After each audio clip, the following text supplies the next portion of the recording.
Bonjour. Alors, je suis heureux de vous accueillir pour cette séance qui est très traditionnelle et ancienne où l'Académie accepte de se déplacer à l'école du Val-de-Grâce. Vous savez ou vous ne savez pas que je suis militaire, ou du moins j'étais militaire jusqu'à il y a un mois.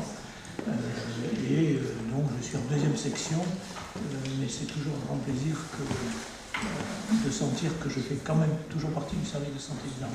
Je vais passer la parole au médecin général Boisseau, qui est le directeur de cette école et qui nous accueille cet après-midi. Mesdames, Messieurs les académiciens, Mesdames, Messieurs, chers collègues, je suis effectivement extrêmement touché d'accueillir l'Académie nationale de chirurgie pour cette séance commune entre l'Académie et le service de santé des armées. Alors effectivement, je crois que c'est une tradition qui nous honore beaucoup dans le service de santé parce qu'elle offre à la fois une visibilité à l'activité de nos chirurgiens militaires, mais également une reconnaissance finalement par votre présence ici de la qualité du travail qui est fait. Donc je suis vraiment encore une fois très honoré et je tiens à vous remercier beaucoup. Au-delà de cette séance, c'est vrai qu'on a des liens et notamment on en parlait tout à l'heure, lors de l'élection de nos titulaires de chaire, il y a toujours des gens de l'Académie nationale de chirurgie qui participent justement à ce travail. Et je voulais remercier effectivement ceux qui étaient présents ce printemps pour une élection. Et je vais vous dire également que de la même façon que Sylvain Rigal vous l'a dit, puisqu'il n'est plus en première section, c'est-à-dire en activité dans le service de santé, et qu'il était titulaire de la chaire de chirurgie au sein des armées, que cette chaire va être renouvelée cet automne, et donc, effectivement, nous vous solliciterons un certain nombre, on va dire, pour nous aider dans ce choix du successeur.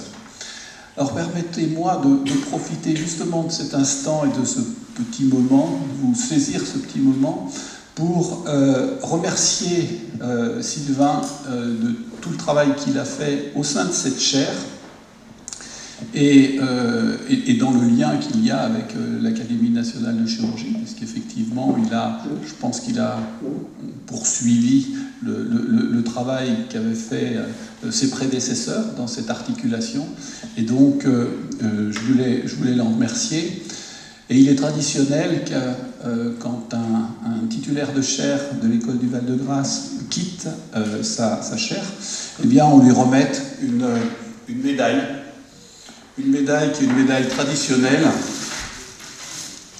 qui est une médaille qu'on appelle d'Anne et Louis, puisque c'est une médaille qu'on réserve aux titulaires de chaire lorsqu'ils quittent leur fonction, au regard du travail qu'ils ont accompli au sein de cette école, et donc qui représente la reine Anne d'Autriche avec le jeune Louis XIV, puisque effectivement cet établissement c'était les conditions qui ont été à l'origine de sa construction, la naissance de Louis XIV. Et puis derrière, donc, c'est les bâtiments. Donc je me permets de les remettre à Sylvain avec beaucoup de plaisir, cette médaille. Et je suis très honoré et très heureux de pouvoir te la remettre moi. Voilà.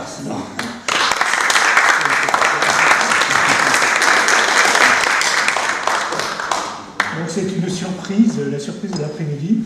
Et puis merci mon général, merci mon cher Albert.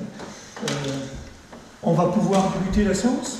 Bien, écoutez, merci beaucoup. Vraiment, on est chaque fois très heureux de venir ici. D'une part parce qu'il y a un cadre absolument magnifique. Alors si les murs avaient des oreilles, on entendrait Anne de Bretagne parler, mais on entendrait aussi Anne d'Autriche, pardon. On entendrait aussi toutes les nouveautés qui se sont au fil des années, au fil des siècles aussi, qui sont faites dans la médecine et qui ont fait progresser la médecine militaire et qui ont fait progresser la médecine civile. On apprend toujours ici parce qu'il y a des sujets qui sont très variés, qui sont très loin de ce que nous, on a dans notre pratique. Il faut se rappeler que vous, chirurgien militaire, vous avez quand même la maîtrise de ces grands polytraumatisés qu'on a peut-être un peu perdu, nous, chirurgiens de spécialité. Et je pense que là, vous avez beaucoup à nous apprendre. Et puis également, vous avez beaucoup à nous apprendre dans l'enseignement. Et moi, je vois à mon niveau personnel, on a des liens avec l'école du Val-de-Grâce par l'intermédiaire d'un projet IDEFI à Lyon. Et les militaires sont très en avance sur nous dans le domaine de la simulation. Et puis j'ai également fait partie des jurys de l'agrégation du Val-de-Grâce en tant qu'ancien doyen de la fac de Lyon, puisqu'il y avait une école de santé, il y a encore une école de santé militaire à Lyon. Voilà, donc à ce titre, je suis très heureux au nom de toute l'Académie de continuer ces séances qu'on fait chaque année, et j'espère qu'on continuera à les faire dans le futur. Alors, pour suivre le schéma d'une séance classique, je vais demander à Jean-Pierre Cossat de nous faire le rapport de la séance précédente. Merci.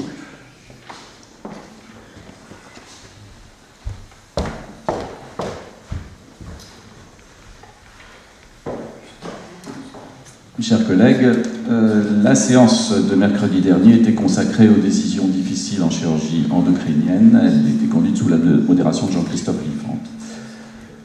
Samuel Frey nous a d'abord exposé les difficultés que pouvaient représenter les incidentallomes surrénaliens, puisque ces masses concernent maintenant, avec l'imagerie par scanner thoraco-abdominopelvien, quasiment 5% des examens, et conduisent ainsi à une chirurgie d'exérèse pour 7% de ces patients. Malgré tout, toutes ces masses ne sont pas d'origine surrénalienne, et on estime qu'il y a environ 3,5% de surrénalectomie inappropriée devant ces fluctuations étiologiques. Celles-ci sont présentées par des sarcomes, des tératomes, des schwannomes, et éventuellement par des images construites sous la forme d'anomalies vasculaires ou malformatives. Et la conclusion de cet exposé s'appuyait sur l'importance de l'imagerie complémentaire, notamment par les scintigraphies au FDG, éventuellement même par les biopsies, pour préciser le diagnostic.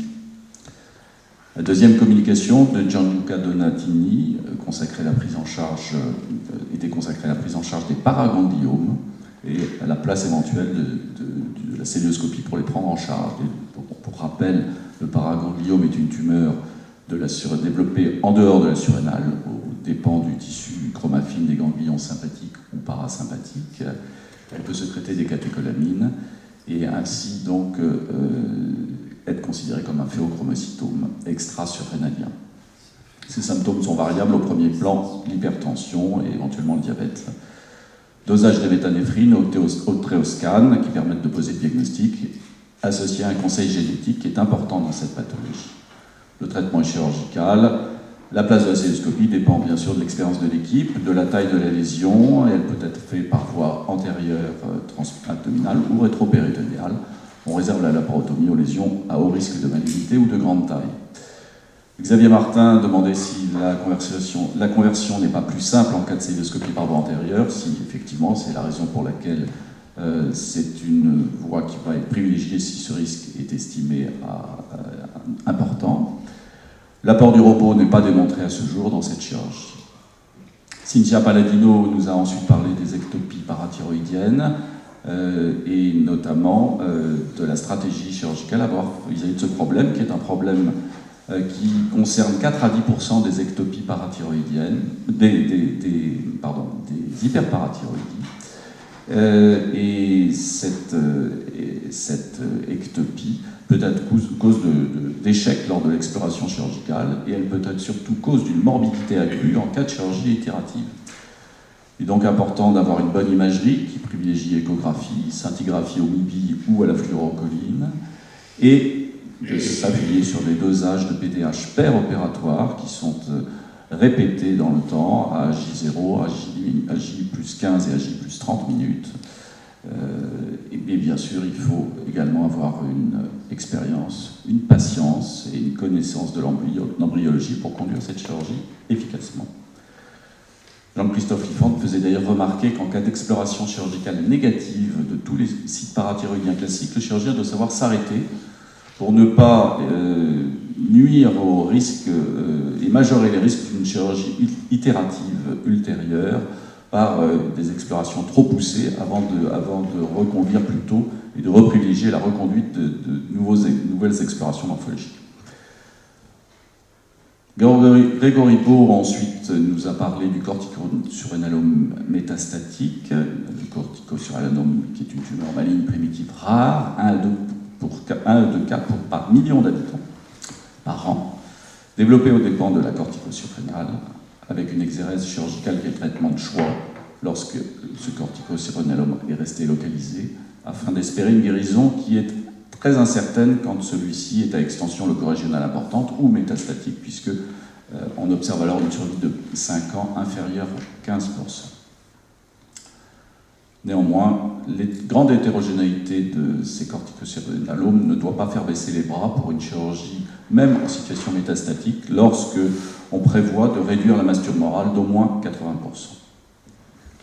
La place de la célioscopie pour Jean-Christophe Liffante est ici assez réduite, puisque ce sont des tumeurs de très mauvais pronostic, et la laparotomie reste le gold standard.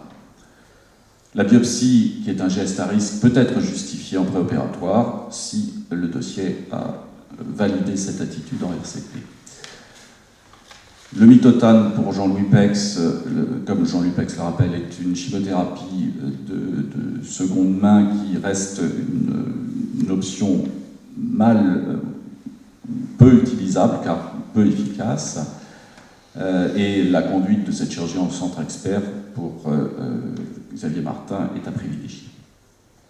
Christophe Tressalé nous a ensuite parlé de la thyroïdectomie totale chez les patients qui ont eu un bypass gastrique. En effet, l'obésité et particulièrement la chirurgie chez l'obèse et particulièrement le bypass altère les fonctions thyroïdiennes et parathyroïdiennes, diminuant la TSH circulante et modifiant l'absorption du calcium et de la vitamine D.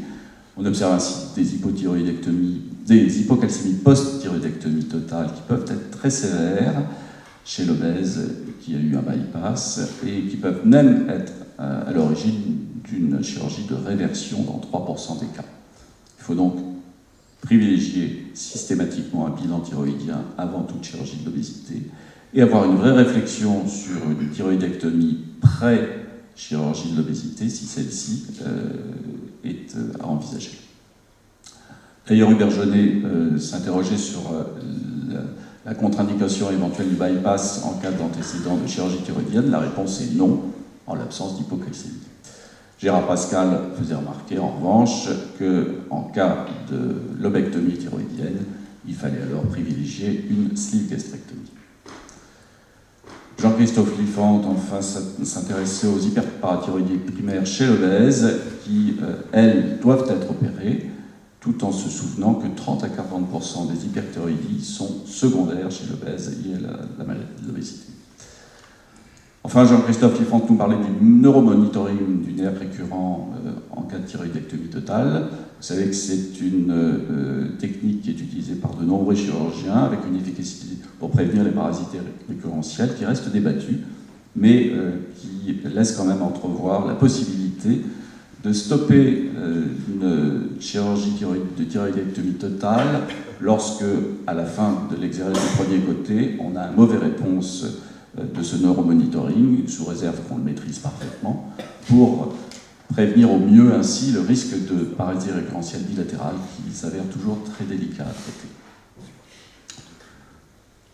Philippe Bonichon demandait comment disséquer comment positionner cette sonde de neuromonitoring. Eh bien, il n'y a pas besoin de disséquer le pneumogastrique. En fait, l'électrode est positionnée entre la carotide et la jugulaire interne, sans dissection approfondie.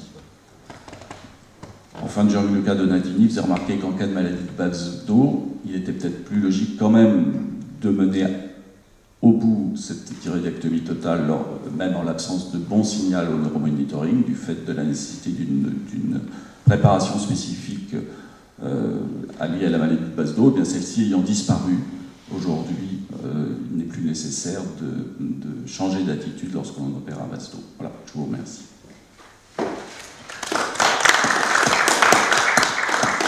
Merci beaucoup. S'il n'y a pas de questions particulières, on peut adopter ce compte-rendu.